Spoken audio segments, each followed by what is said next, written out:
Rashtrawadi SP पक्षाचा पाठिंबा असल्याची माहिती आहे। मात्र शिवसेना युबीटी पक्षाकडून अजूनही पाठिंबा जाहीर करण्यात आला नाहीये। जयंत पाटील यांना पाठिंबा देऊ नये असा शिवसेना युबीटी मध्ये सूर असल्याची माहिती समोर येते आणि 2 जुलै ही उमेदवारी अर्ज भरण्याची शेवटची तारीख आहे। त्यामुळे तोपर्यंत आता शिवसेना युबीटी जयंत पाटलांना पाठिंबा देणार का याकडे लक्ष आहे। शिवसेना युबीटीकडून पाठिंबा मिळेल अशी आशा जयंत पाटील व्यक्त करतात।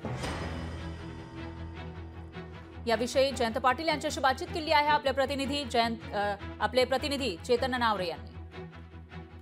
आपल्या सोबत आहेत शेकापचे नेते जयंत पाटील आणि एकंदरीतच आता जयंत पाटील यांच्या उमेदवारीवरून सध्या महाविकास आघाडीमध्ये कुठेतरी वितुष्ट दिसत आहे। एकीकडे त्यांच्या उमेदवारीसाठी विधान परिषदेच्या राष्ट्रवादीने पाठिंबा दिलेला आहे, मात्र ठाकरे गटाकडून अद्याप पाठिंबा देण्यात आला नाहीये। आपण थेट जयंत पाटील यांच्याशी बातचीत करूया। सर, काय वाटतं, ठाकरे गटाचा पाठिंबा मिळेल? तुम्ही महाविकास आघाडीसोबत ठाम आहात। आज मला काँग्रेसचा पाठिंबा आहे। काल मी राष्ट्रवादीने मला संपूर्ण सह्या देऊन माझा फॉर्म त्यांच्याच माध्यमातून मी भरलेला आहे आणि कालच मी काँग्रेसचे जे अध्यक्ष आहेत राज्याचे त्यांच्याबरोबर माझी चांगली चर्चा झाली आणि त्यांचा पण पाठिंबा मला आहे आणि उद्धवजींचा पण पाठिंबा आणि शिवसेनेचा पण पाठिंबा मिळणार आहे। पाठिंबा न देण्याचं कारणच काय?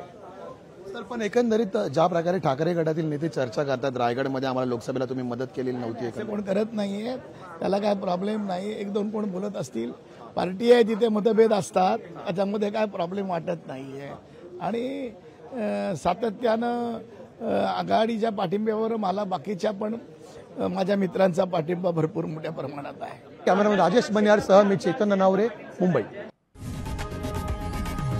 लोकशाही मराठी ऐका, पहा, जागरूक रहा।